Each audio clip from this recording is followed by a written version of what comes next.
This historic map, which is over 100 years old, shows all of the details which you need to understand the Exodus crossing location. These details are the path itself, which you can see is a horseshoe-shaped dashed line. That is the route and the only route in this area, and the key details, which are specific locations named in the Exodus.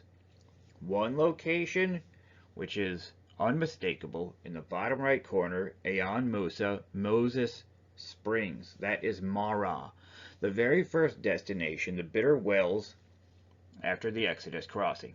From Aon Musa in the bottom right corner, the dashed line goes down and to the right with the word Sinai. That is the direction from Suez to Mount Sinai.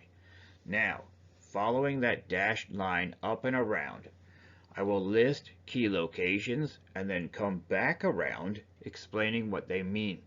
The dashed line goes up and to the left past the words Arabia Petraea to a word landing place. Next to the word landing place is the Suez Canal, which did not exist at that time. Left and up 3 words in a row: pier, mosque, and top center Suez. Between the words mosque and pier is the Exodus crossing location itself, Pi-HaHiroth, which we will come back to. From the word Suez top center, the dashed line continues, caravan route to Cairo, to a curve in a blow-up inset map of the town of Suez. At the bottom of the town of Suez blow-up map, slightly to the left, the dashed line continues on toward the bottom left of center. In the water, you see the feature Bay of Adabia. Adabia is the place where the Hebrews encamped and turned around before the Exodus crossing. Bottom left corner, the reason the Hebrews turned around. Jebel Ataka.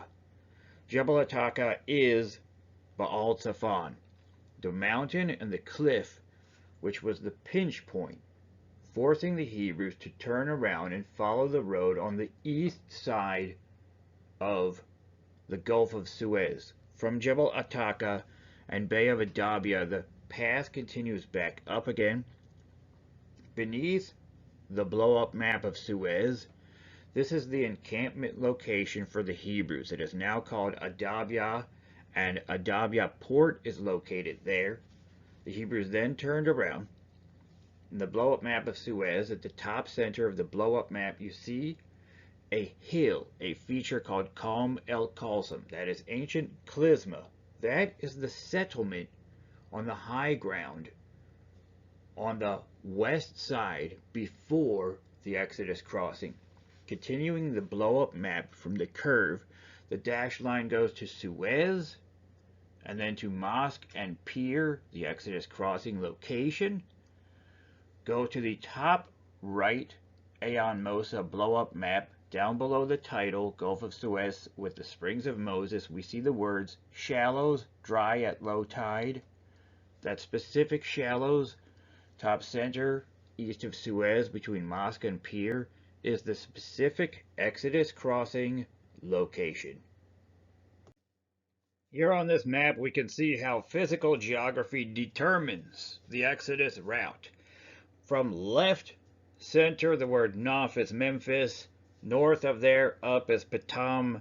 That is Pithom on Heliopolis. These 2 cities, and in between them is modern Cairo, is the place where the Nile Channel meets the Nile Delta, which has been the capital and central power seat of Egypt for thousands of years across its history. Up from Pithom is Pi-Boseth, which is Bubastis, and to the right and top, Rameses, land of Raamses, Goshen. Left center, Pithom, the capital. And then continuing back to the top at Rameses, then we go to the Tumilat Valley, Sukkot. This is the most logical and well-traveled path along the canals of the Pharaohs to the point top center where you see the blue low depression, which is now the Suez Canal. This has always been the easiest and most traveled path from Pithom and Raamses to Mount Sinai, continuing from top center where the blue, the Suez Canal is. We come down to the very center, that is Suez, the head of Suez Bay on the Red Sea. From the very center to the left, we see a bracket, a red mountain, and the word Baal-Zephon. So you can see how daunting it would be to travel along the west side of the Red Sea beyond this point. It's a natural pinch point, be very difficult for 600,000 men, a retinue of over 1 million persons, to easily and quickly travel in this direction. But more importantly, down from Baal-Zephon, another bracket, is an even more daunting and even more steep mountain. So historically at this time, during the Bronze Age, the road, even if travelers were to go beyond Baal-Zephon, would end at that next mountain. That's truly the end of the line. So that physical feature forces the Hebrews back to turn around and cross at Pi-HaHiroth, Suez, the Exodus crossing place. Toward the center and up from center, you see a white dashed line. That was the walls of the ruler, the protective wall which kept Egypt from being easily invaded by armies to the east. Then, center of the screen, you see the word Migdol. Migdol being the southern terminus, the southern end of that protective wall. And now you understand why Migdol would be on the opposite side and north of Suez, Baal-Zephon to the west, and just beyond the Migdol, after the crossing, is Marah.